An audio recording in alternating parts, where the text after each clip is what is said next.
If you desire to experience the essence of who you are, truly, the essence of who you are is who you're being when you can be present, when you can be coming from your heart center and not your ego. That is reason enough to want to experience the benefits of plant medicine that will open you up to your greater potential as a conscious, loving, present human being.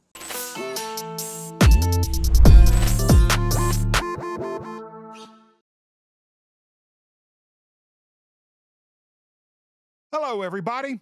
Welcome to another episode of the Webdelics podcast, where we're on a journey to find out the truth about plant medicine and psychedelics, get rid of the myths, and change the narrative. I'm your host, Scott Mason, and with us today is a very special guest, someone I've been hyping on this show for months now, because I've got to say, I've got a crush on her. I just do. At the very least, I kind of think she's the most awesome person in the world. And by the time this episode is over, I bet anyone listening to or watching this episode will understand why I've got this infatuation. Her name is Sheila Pearl. Sheila, tell us a little bit about who you are. I am partly part of what I do, but I'm mostly who I am in terms of being a lover. I'm a lover of life. I am known as the love doctor in the Hudson Valley. I am 81, on my way to 82 in December, and never felt younger. I've never been busier. Mm. I serve couples and individuals with their loving relationships, assisting them in living more in a more loving, connected relationship in their long-term relationships. I'm helping a lot of people get into dating after they've been divorced or widowed, and I've done all that, and I can help them do that. And one of my greatest pleasures is in assisting people in knowing the value and the benefits of the plant medicines that are more available to us in this day and age.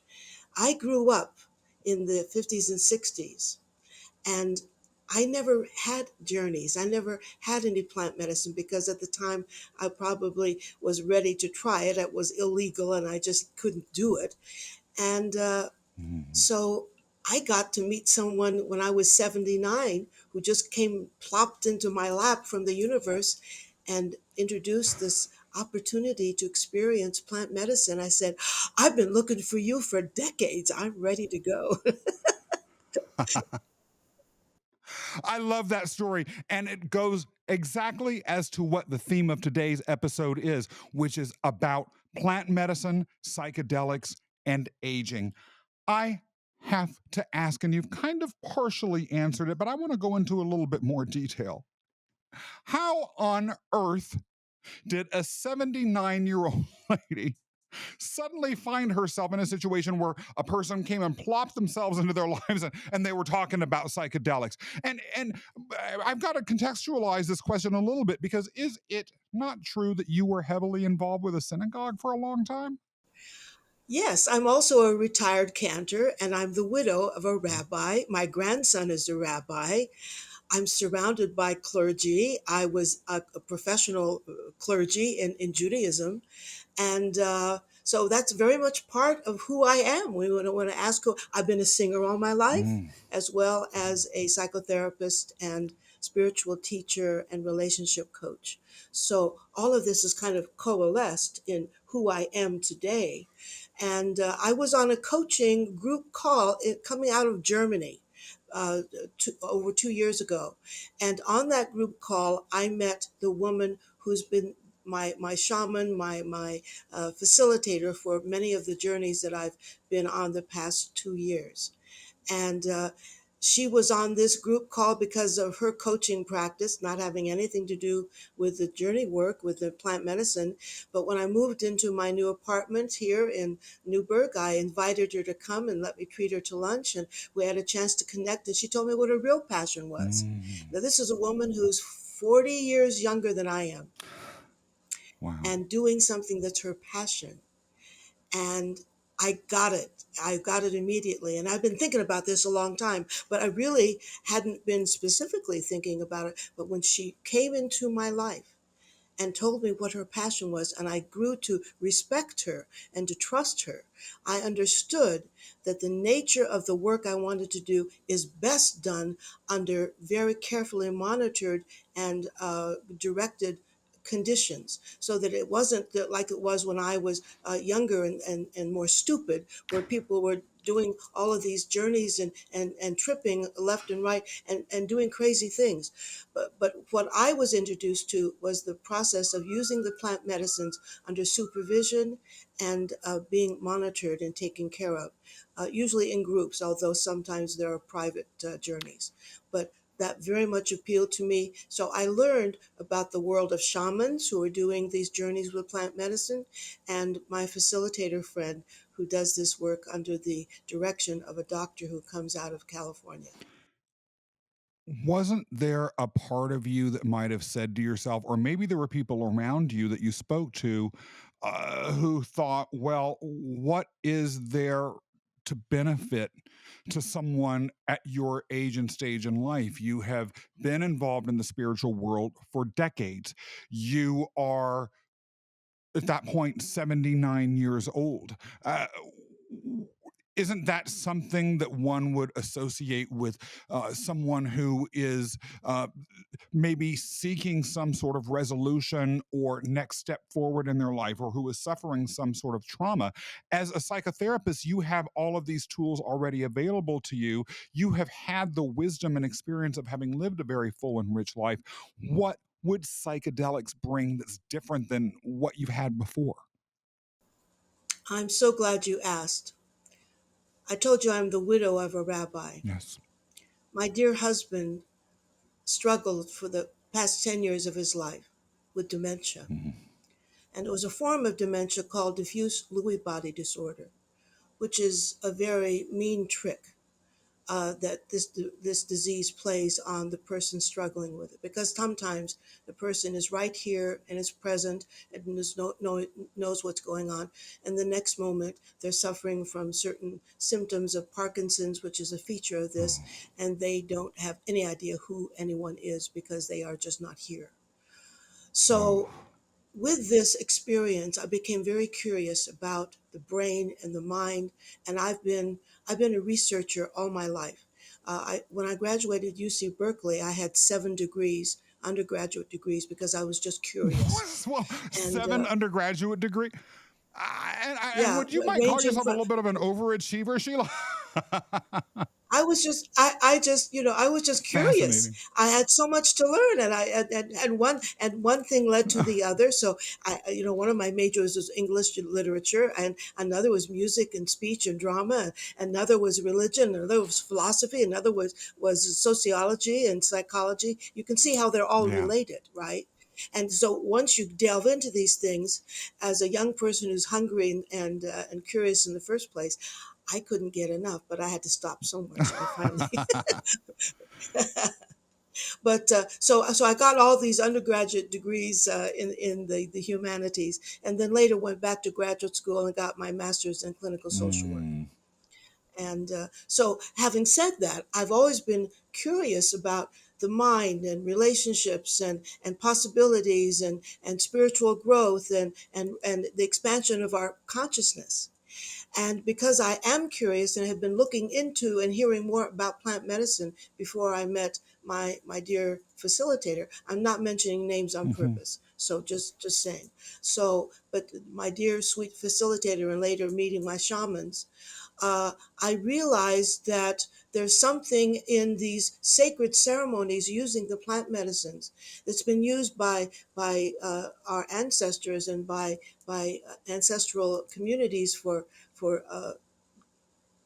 hundreds, if not thousands, of years, that there's something to be gained about opening the channels in the mind that I began to hear that these plant medicines achieve.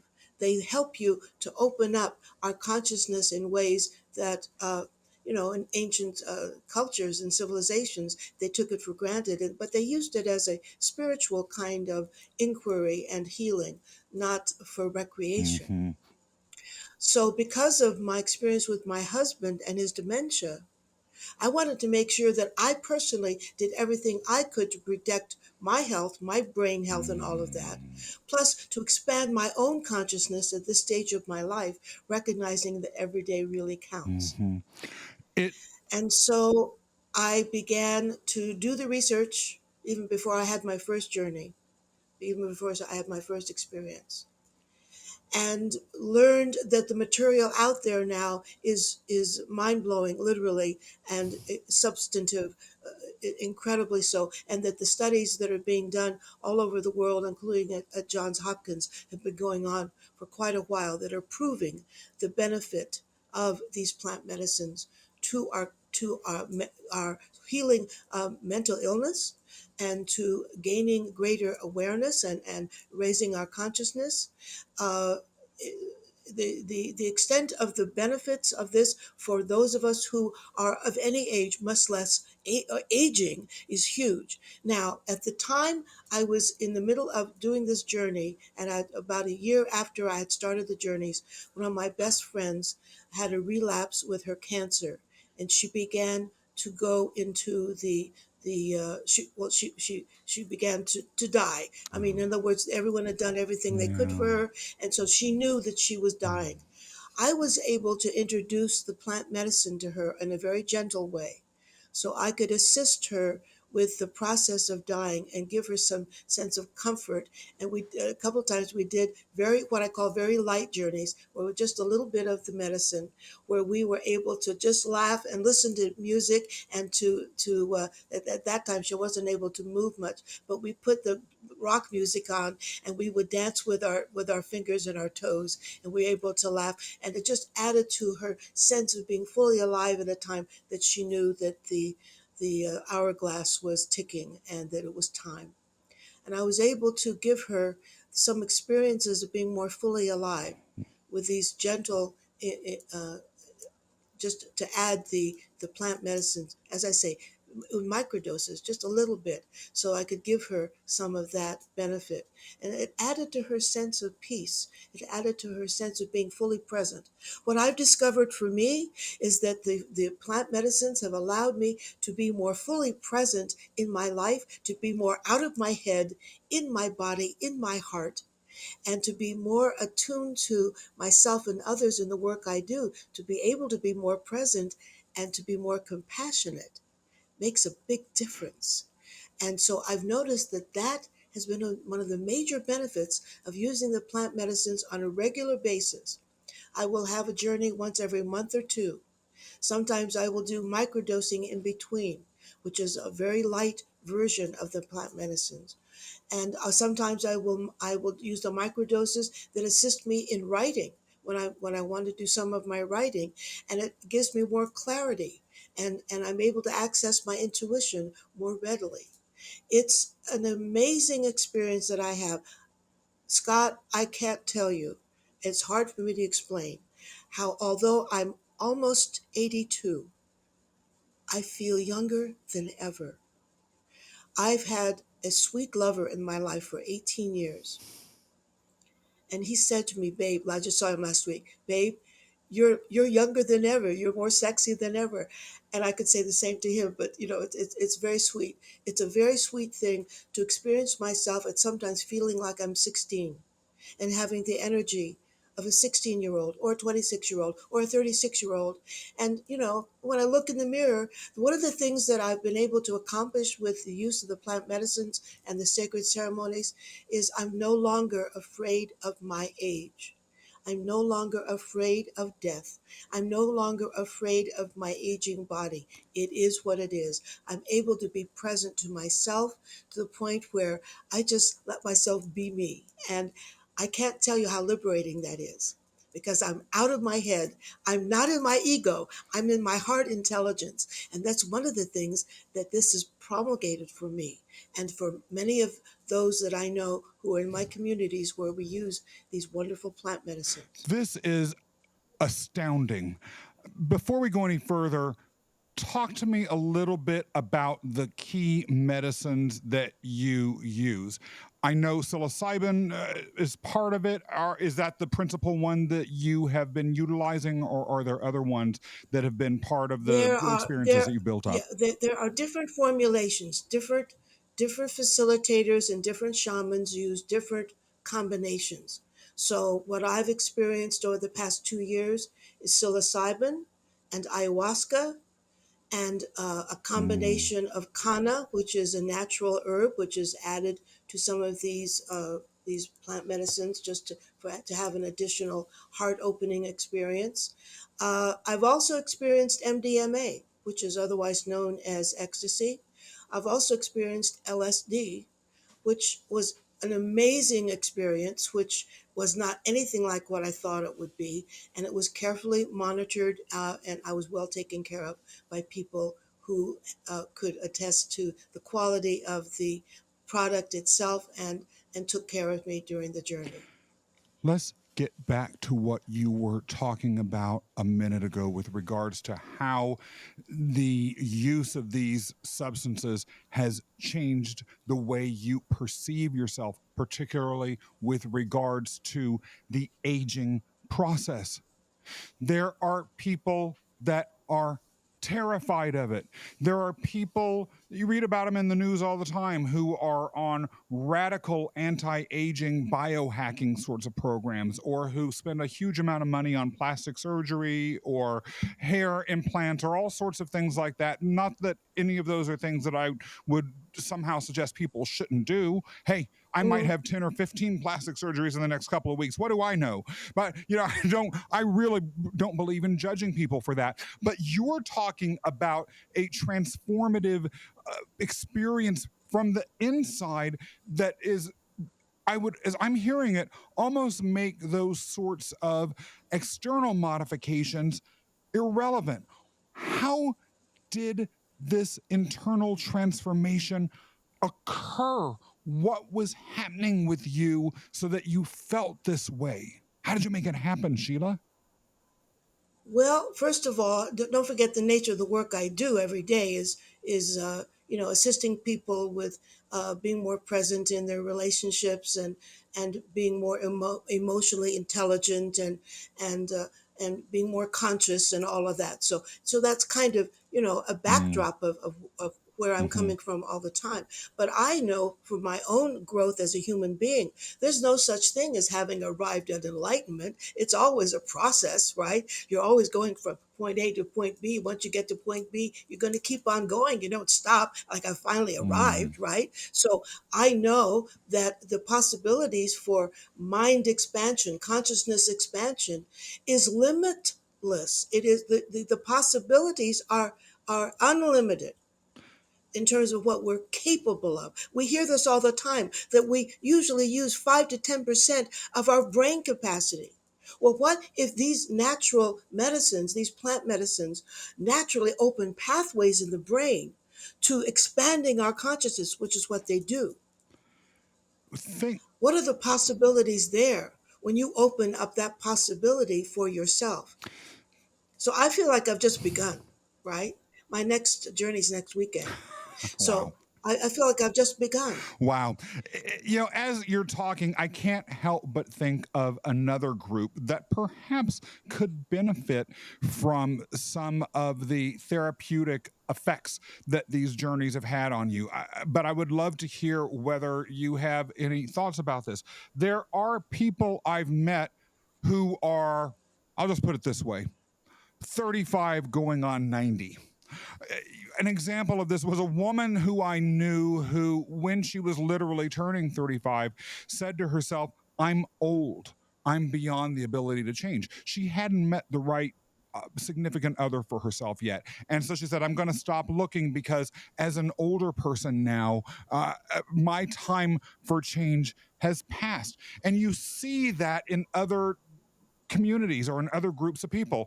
As wonderfully open as you are to change, the stereotype of people once they hit a certain age is that they become recalcitrant and stuck in their ways. Again, I'm not saying that that's universally true, but for those who might fall into that trap, do you have anything to say?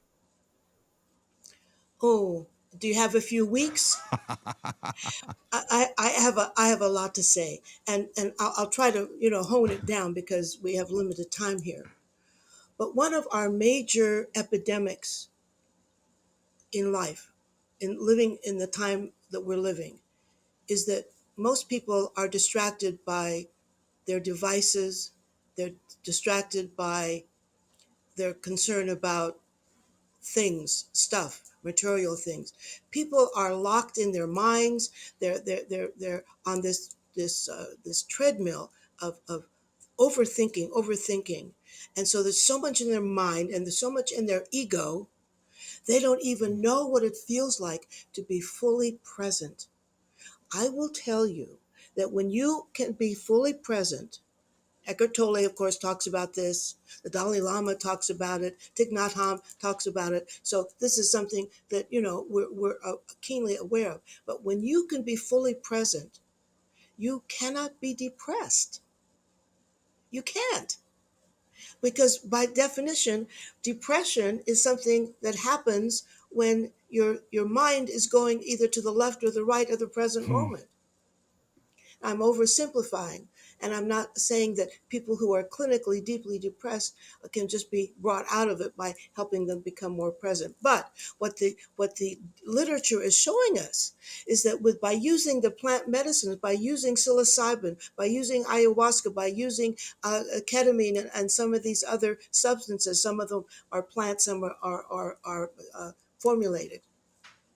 It assists the patient, it assists the client who's struggling with their depression to get out of that deep pit by virtue of what these substances open up in the brain. So they're able to heal more quickly. They're able to get more present. That's one of the phenomena of these medicines. Well, and that also goes then as to other things I've read just in popular media, that one of the biggest issues facing seniors, particularly those who, like you, have lost a spouse, but it might even be those who are living with someone, but what for whatever reason they might feel the way I'm about to describe, which is lonely and disconnected and therefore depressed. I remember reading an article a couple of years ago about the suicide rate within the elder community, and I was shocked. I was shocked and I was deeply saddened by it.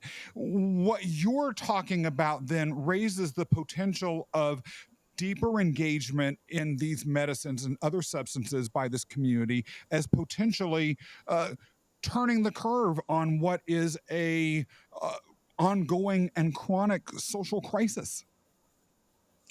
Yes, it's an epidemic proportion, Scott.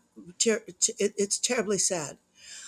Because when we get older, as you say, we become more isolated. We become more isolated. Now we become more sad and lonely, of course. Now, part of the fringe benefit of engaging in the experience of the journey work with a community is to be a part of a Wow. community, right? So I'm a part of a community that meets on a regular basis, and we are connected both in and outside of the journey itself. So we formed our own community. I make a point to engage myself with other groups, so I'm always engaged with different communities. But with Shaman A, I have another community. With Shaman B, I have a third community. And with my main facilitator, I have my main community.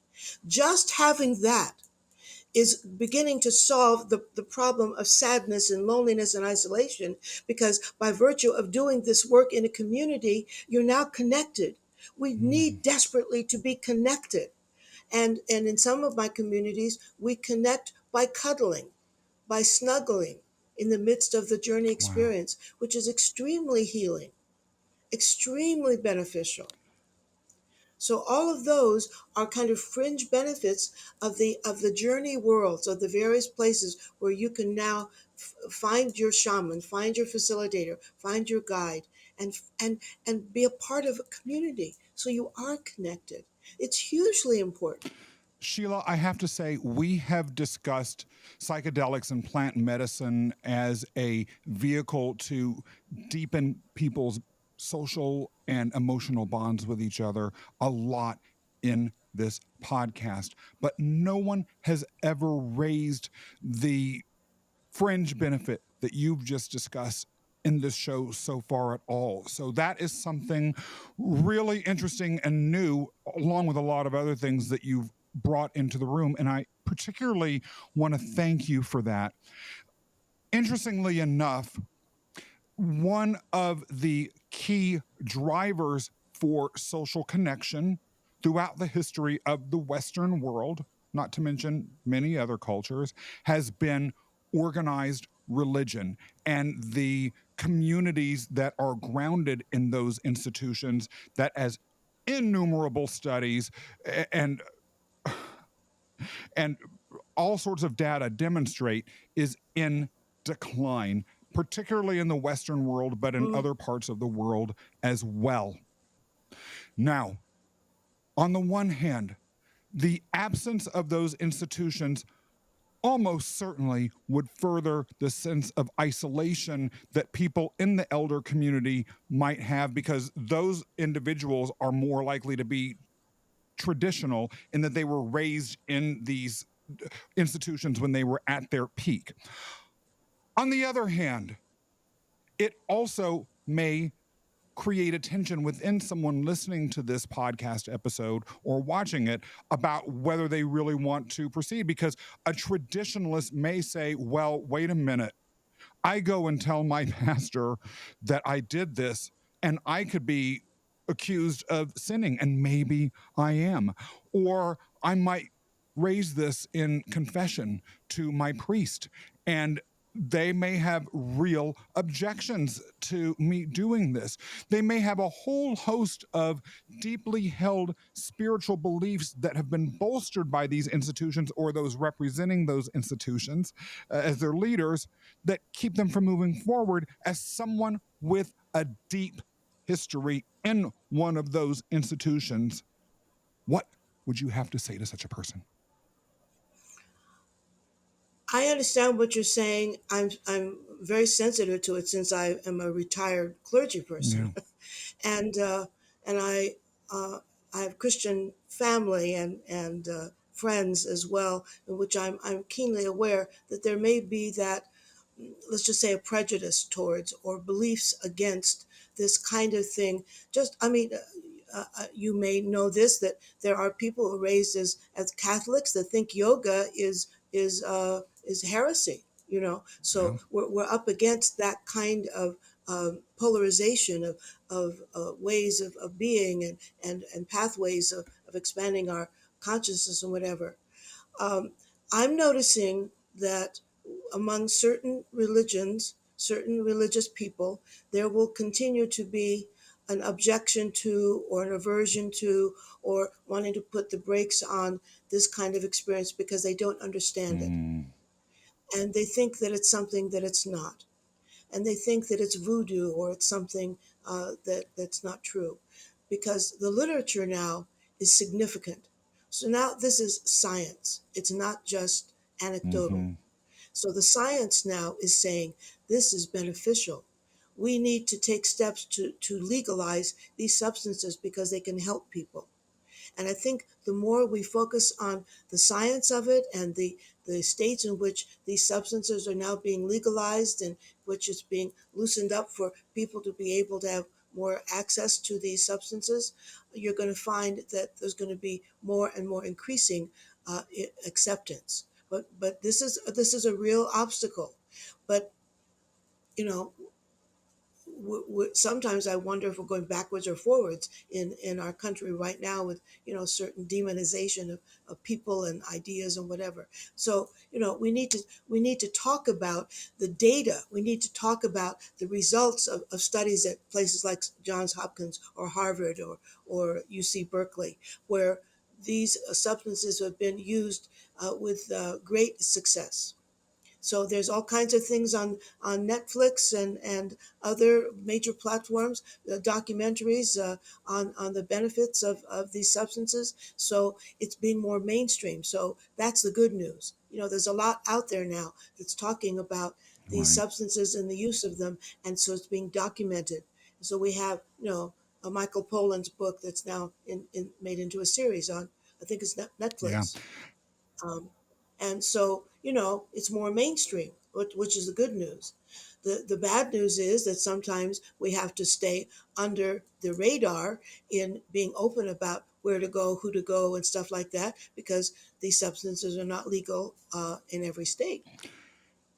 What you're And a lot of people can't go to South America. Yeah.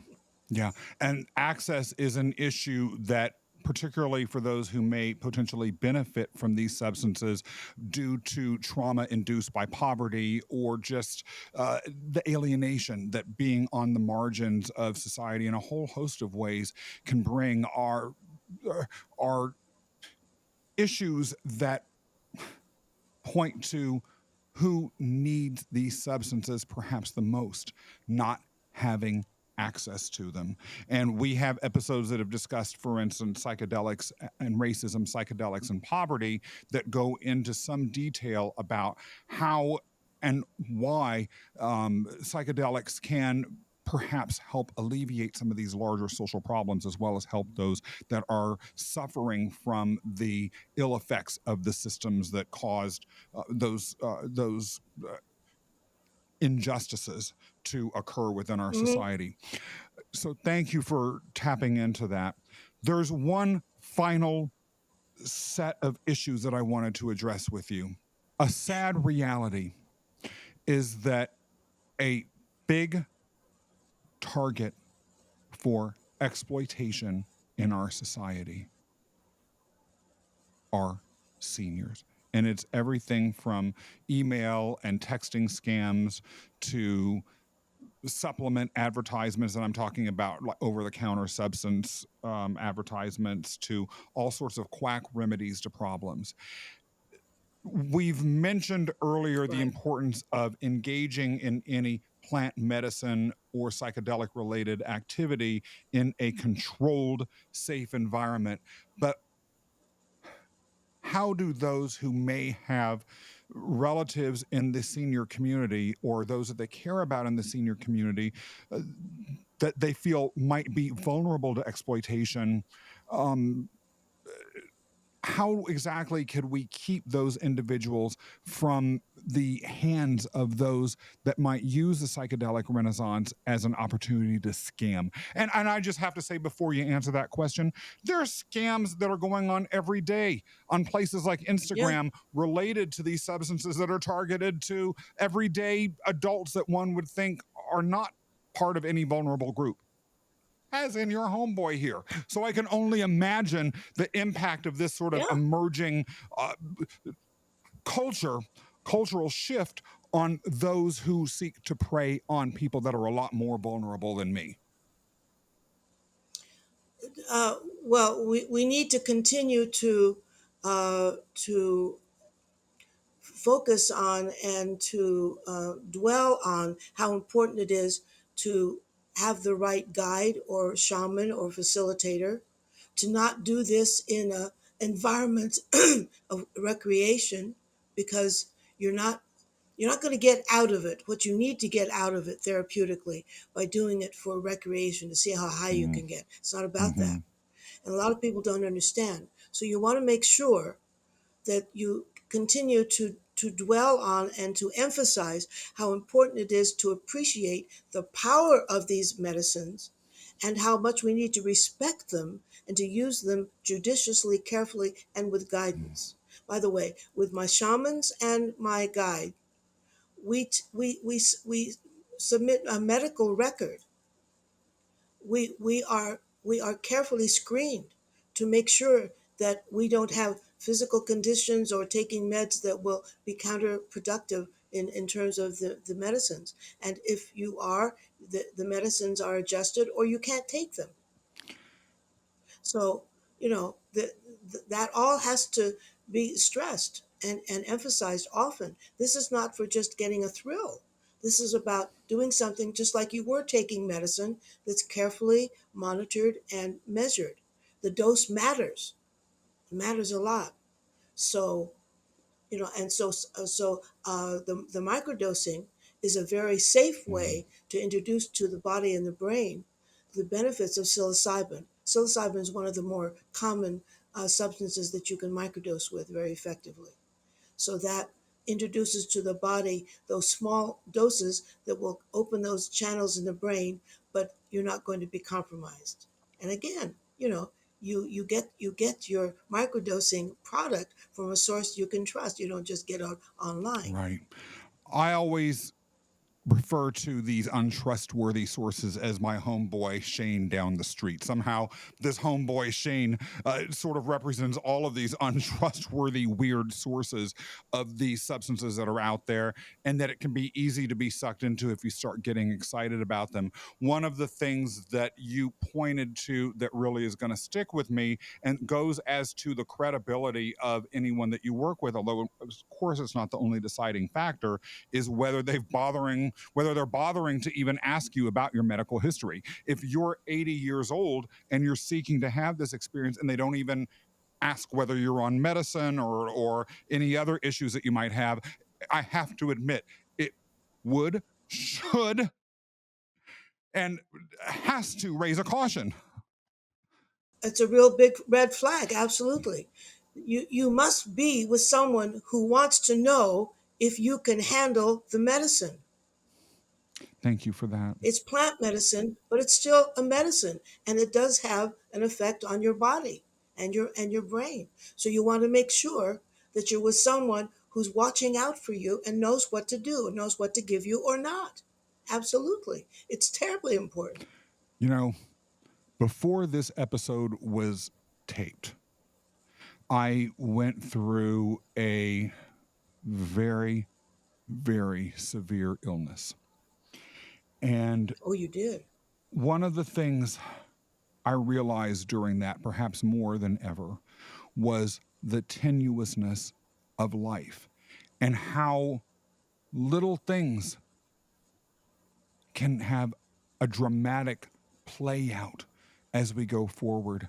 So, hearing what you're saying and remembering the tenuousness of life, particularly as we move along more and more deeply into our life journey, just by nature of the finite human experience, there's going to be less time. That time then becomes more and more precious. And it speaks to me, at least, as to the importance of what you're saying about that medical preparation. Nonetheless, I have to say, if there is a single takeaway that I will carry with me from this episode, I have to say it goes right back to what we talked about earlier, the idea of not only the plant medicines building your ability to connect with others and therefore having a positive impact on negative mental health situations that you might be in, such as depression, but as an side matter, the communities that you may engage in the psychedelic experiences themselves with, creating that community that all of us need in order to keep from being alone and isolated, but especially as we get older. Sheila, if there is one final takeaway that you would like to share with the audience, what is it? It is that if you desire to experience the essence of who you are truly, it the essence of who you are is who you're being when you can be present, when you can be coming from your heart center and not your ego. Mhm. That is reason enough to want to experience the benefits of plant medicine that will open you up to your greater potential as a conscious, loving, present human being. And if anyone at this point still doesn't understand why I have such a crush on you, I think those words might have just explained it to them. Sheila, thank you for being on the show. It has been an absolute pleasure. Thank you, Scott, and thank you, Webdelics.